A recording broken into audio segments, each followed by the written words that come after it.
Good evening, ladies and gentlemen. Welcome to another exciting episode of the Paul Brown Show. This evening, my guest will be Mr. Jamike Woods. He's a professional boxer, and he's going to tell you a little bit about not only himself, but the world of professional boxing. How you doing there, Mr. Woods? How you doing, Mr. Paul Brown? Welcome to the Paul Brown Show.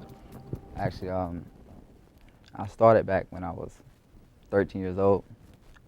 Hold on a second, Mr. Woods. Welcome to the Paul Brown Show. Tell us a little bit about yourself. You look like you're a little nervous. Go ahead. Tell us a little bit about yourself. Well, actually, my name is Jamike, as Paul said, and actually from Lincoln County. Just moved to Winston-Salem about 5 years ago, and went to school at East Lincoln. Graduated from Maiden High School, and how I got into the boxing game a long time ago. It's like I used to sit back and watch it on TV, and I just knew that this is something that I wanted to do, and I'll just succeed with it and just prolong and did what I had to do to get where I wanted to get to today. When you're inside that ring, tell the audience, what are you thinking about? What's that feeling like, being inside that ring? Well, as you know, anytime when you get in the ring, you lose your ego. And like I said, but the main goal, I come in the ring, and once I hear the bell ring, I'm always ready to go. And like to get that feeling as to step into the ring, to know it. So like I said, it's just the feeling. Do you take out your aggression on that individual, or do you have to come in there with a kind of like a controlled state of mind? Well, actually, like once you go in, you go in with an attitude, and like I said, it's basically a mind game. So, like I said, once you've been there and know the game, you know it. You know what to do. Okay, let's talk about a little bit about that training that goes on within being a professional boxer. What would you consider to be like a normal training routine, or like the eating habits? Like I said, you basically stay in shape. Stay on me personally, I usually try to stay below 148, somewhere around in there.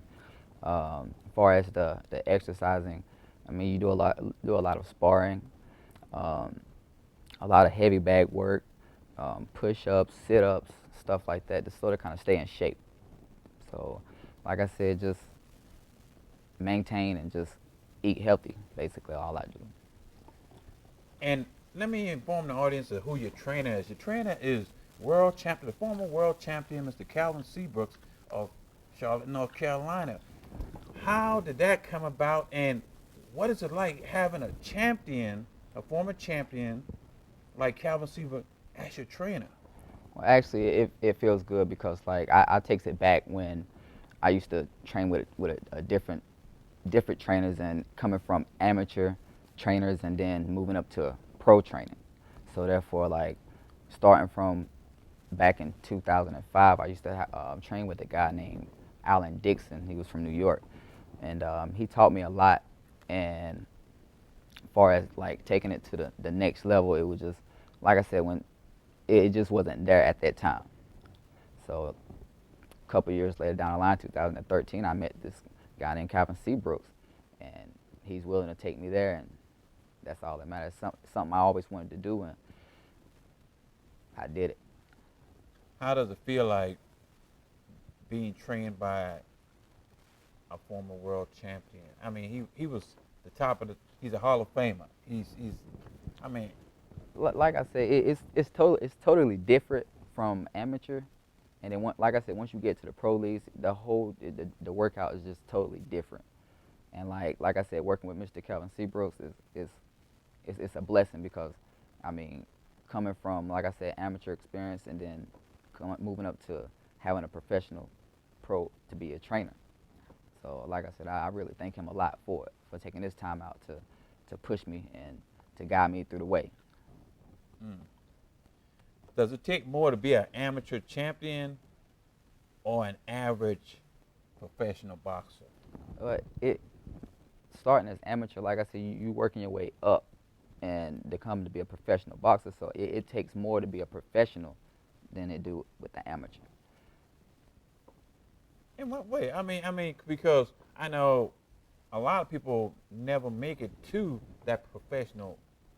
Well, see that's the thing. See, a lot of people they like I said, when you go to these different gyms and stuff, it's like you wanna know, wow, okay, you've been training for this amount of time, so why come you not taking it to the next level?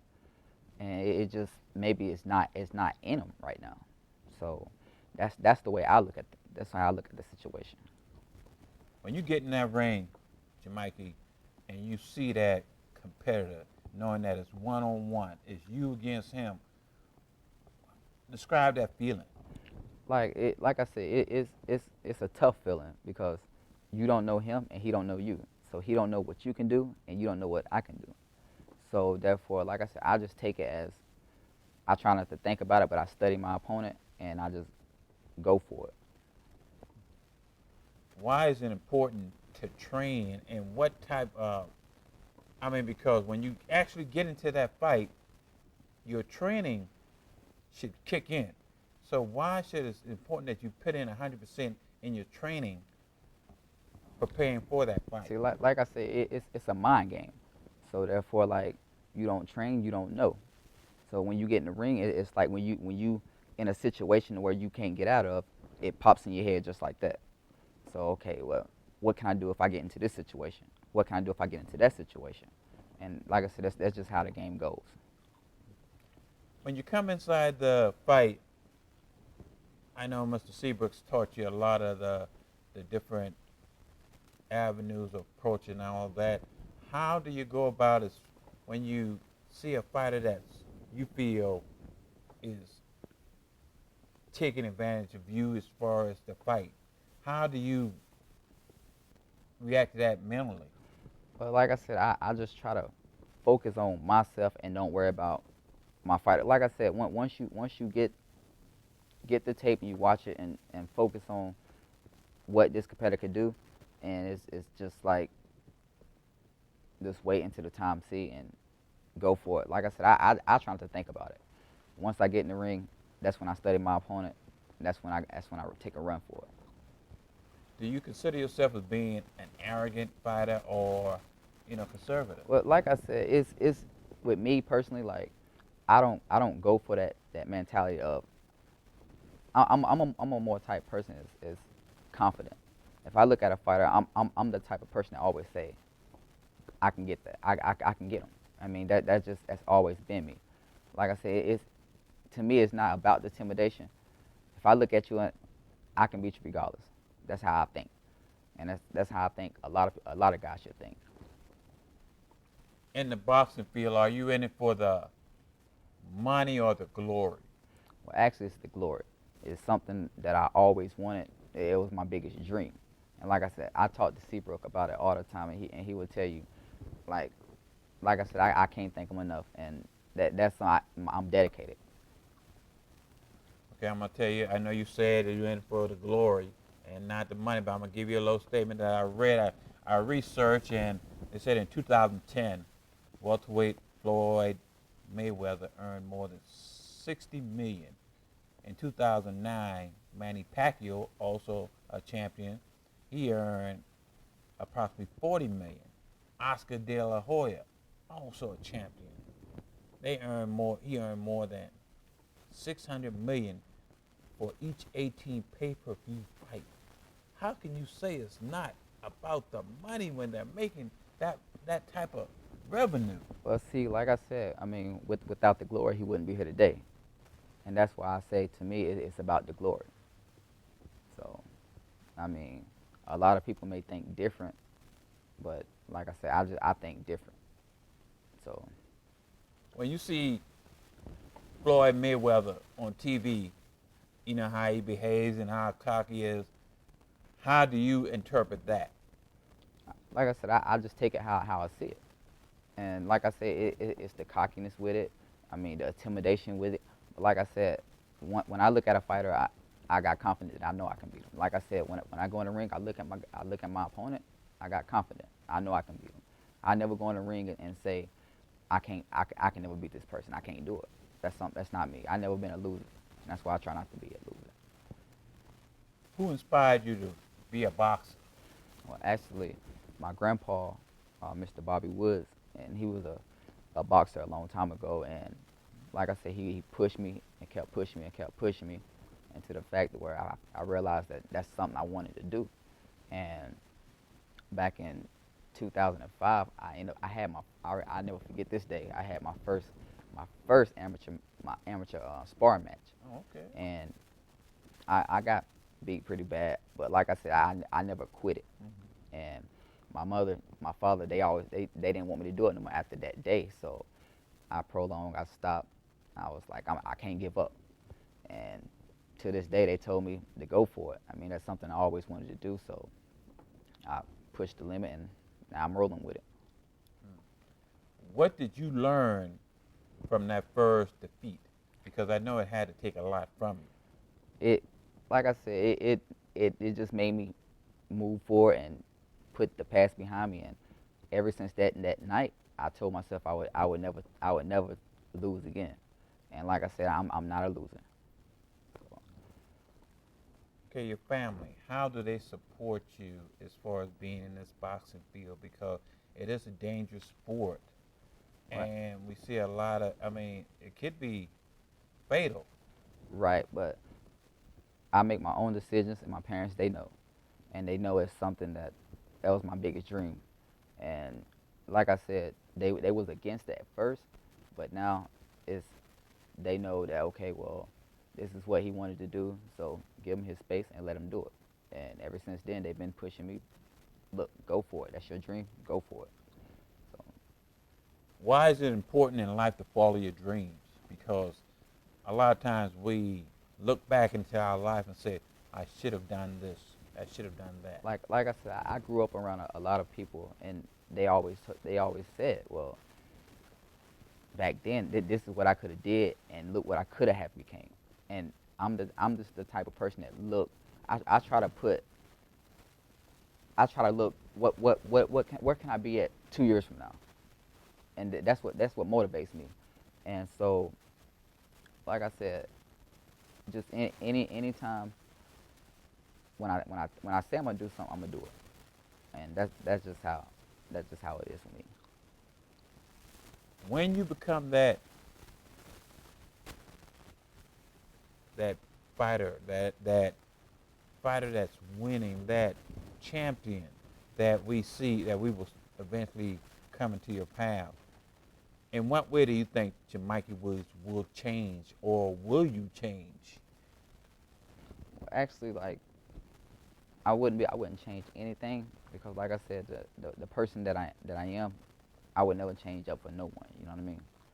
So So we're gonna be honest, audience. Now let's think about it. Now, I mean, Jamike, you mean to tell me when you get there and you start winning these matches and you start being on the limelight, the TV shows, I, everybody? I mean, you're not gonna change. You're not gonna n- enjoy that lifestyle that comes along with being a champion. I'm gonna be the same person the way I came in. And like I said, I don't change up for nobody just because the fame, just because the money. I don't change up for nobody. I don't let that interfere with my personal life.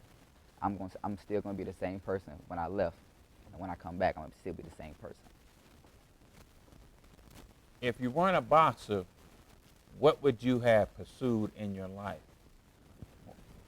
Actually, if I wasn't a boxer, I mean, I'll be working, doing what a man was supposed to do, taking care of my kids, and just living life. Oh, so you have a child. Tell the Yes. audience about your child and how you handle that lifestyle of being a professional boxer and being a father. Well, actually, like I said, I put time in for my son, and actually his name is Elijah, and I love him to death. And like I said, I mean, right now, like I said, he's young. He's 10 months old, and like I said, I'm pretty sure he's gonna respect me once he gets a little older too and understand. Like I said, it was just something I wanted to do. So when Elijah looks at this, would you like for Elijah to be a professional boxer too, or whatever he does? Well, You, you, actually, like I said, I can't make that decision for him. So he would have to be the one who make that decision of his own. Like I wouldn't train him up to be a boxer because that's something that might not be for him. So everybody's different. Everybody's made different. okay, how important is it to balance that job, professional boxing, family life into that? Like I said, I try to put time in for my family, put time in for work, and like I said, and maintain the goal that I always wanted in my life. So like I said, it's kind of hectic, but I put in for it and it pays off. How important is it to be focused? Because sometimes there's a lot of distraction that may come into your path that may cause you not to remember what you're supposed to do, or See, that's something I try not to let happen. Like I said, that's why I stay on top. Like I said, I mostly try to stay ahead of myself, so that I can have time for that, and I don't let that personal life interfere with what I have going on. where do you see Jamike Woods at 5 years from now? Actually, just a professional fighter, um, living my life the way I always wanted to live my life, um, getting the things for my kid that I never had in my life. And as you look back in your life, because you're really young right now, why is it important that Jamike follow his dream? Because, like I said, I always been that type of person. Like from where I came up from and where I want to go to. Like I said, I try to put the future ahead of myself. So therefore, it'll give me a goal set to where that's where I want to be at. That's where I want to go to. Okay, let's talk about Jamike growing up, because you're young. Has life been always as good as it seemed, or have you had a lot of challenges? Or Well, like I mean, I grew up in a small town called Woodsville, and like I said, it was kind of rough growing up and stuff like that. And coming from where I started at to now, I mean, it's starting to pay off differently, and I know that it'll get better. how does boxing help those individuals that's out there in the street, get into the gym and do some positive things? But actually, what we try to do is to take the guys out the street and put them in the ring, try to keep them out of trouble, and like basically is I mean, to keep them on a pedestal to where they can stay out of trouble. Your trainer, Calvin Seabrooks, he has a program that deals with a lot of youth, and he's really into helping these youth. How does that inspire you to see that individual giving back so much to the community when it comes to the youth, and how does that inspire you? Well, like I said, it is totally great what he's doing, and the push it and to give back to the community. That's that's that's something I would do myself. So, like I said, coming up from where I came from, and like I said, I never had the help that the other people got now. So, like I said, I had to come a long way. So, like I said, to give back to the community, that's something I would do too. I know you got some fights coming up in the upcoming future. How do you prepare for those fights, and what advice would you give to our viewing audience who may also be pursuing that goal of being a boxer? Always just go for what you want. Never give up. Um, Train hard, work hard, play hard. Oh, you said play hard. What do you mean by playing hard there, Jamike? Working hard. As in just, Uh, I mean, do your workout, maintain, and stay in shape. there's a quote that I always talk about is positive thinking creates positive results. What does that mean to you? Well, actually, it means a lot to me because, like, I hear a lot of guys say that, and like I said, I just maintain and just go for it and try not to think about it. Try not to think about it. So when you're going inside that ring, you don't think about what's going on. You don't think about the surrounding or anything like that. Well, I mean, you that's something you always think about, but like I said, when you get into that ring, it's totally different. Like I said, you not gonna you got to worry about him taking your head out. So like I said, it's totally different from the ring to the outside future. So when you're sparring prior to these matches, how do you look at your sparring partner? Practice wise, that's all that is, and that's how I look at that as. Like I said, I spar matches, you trying to take his head off, and it's basically a game there. It's not a win or a lose game. So when you're talking about actual matches, it's totally different because you got to worry about this guy coming at you taking your head off. So like I said, it's just the game just is totally different. Studying your opponent. Why is it important to have some type of knowledge of your opponents, especially what they do prior to that actual fight? But like I said, by looking at him and knowing what type of fighter he is, like I said, it's the difference between a fighter. I mean, he may be an unorthodox fighter, he may be a southpaw fighter. You got to understand, like, okay, well, if he's this type of fighter, I want to switch up on him, and therefore just go for it. Okay, when you said switch up, how do you're right-handed? Right. Okay, how do you adjust to a southpaw fighter? Step out the pockets and swing your foot, come back in on him. Does it work? Not all the time. Like Oh, I said, okay. you try not to you try not to give yourself away. Mm-hmm. Like I said, it's basically a mind game. So like I said, I mean, you gotta know what to do once you get in that situation. Like I said when we first started, you in a situation to where you on a rope, and it's like, okay, the first thing gonna come to your mind is step back out the pocket, push him into the rope, and it's like I said, it's a mind game. I mean. Okay, some of the fighters, prior champions that we've seen is like, okay, Muhammad Ali, you had a Mike Tyson type fighter, you had, I mean, probably the Mayweather. Who would you consider yourself to be in the class of, as far as boxing techniques? I would say Mayweather, because like I said, he his style is so different.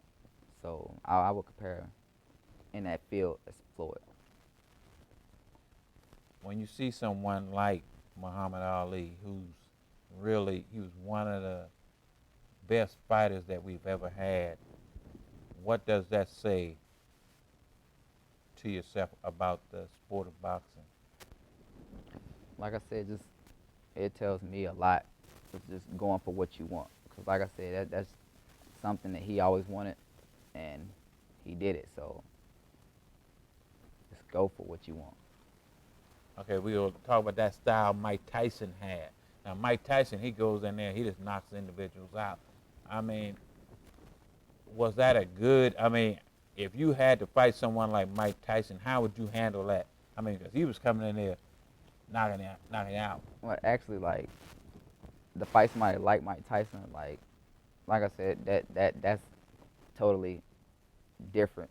But like, I would mostly sort of kind of stay back off of him, so he wouldn't get in on me. Because I know by seeing his fights, if he get in on you, it's demolished. So, like I said, I would stay more out the pocket on Mr. Mike Tyson.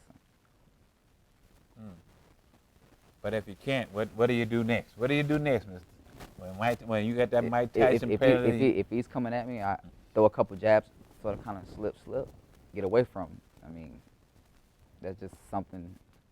It's just that mind game. Like I said, you never know what's going on at that time until you actually in the ring and just hands up and going for it. So. Okay, Mikey, I know we talk a lot about that boxing field and the areas of boxing, but, I mean, when you see a youth in our community and they come to you and they tell me some things about why I should become a boxer, what would you respond to that?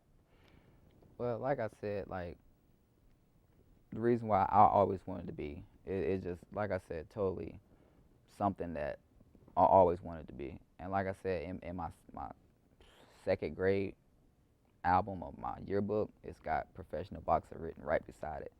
And like I said, I mean, I can't speak for everyone else, but I can speak for myself. So, like I said, I can't just say, okay, well, be a professional boxer. It can take you a long way, because I don't know. So, like I said, it's a tough decision to make. So, Mr. Woods, Jamike, we're running out of time. Thank you for coming on the show. I really appreciate you coming on, and keep us informed as far as your boxing, when you're coming up in your boxing, your next fights, and we just appreciate you coming on the show. Best of luck to you. Yes, sir. Ladies and gentlemen, we have Mr. Jamike Woods. He's a future champion. Thank you for watching the show. You can watch it on YouTube, Facebook, Twitter, Google, LinkedIn. You be encouraged. Thank you. The Paul Brown Show. Chief Rodney Monroe to Darrell Williams. Mr. Patrick Cannon, the Mayor Pro Tem of Charlotte, North Carolina. Mr. Calvin Seabrook. That we need to go out there and we need to do something and set goals and go for it. There's an opportunity that's always before us.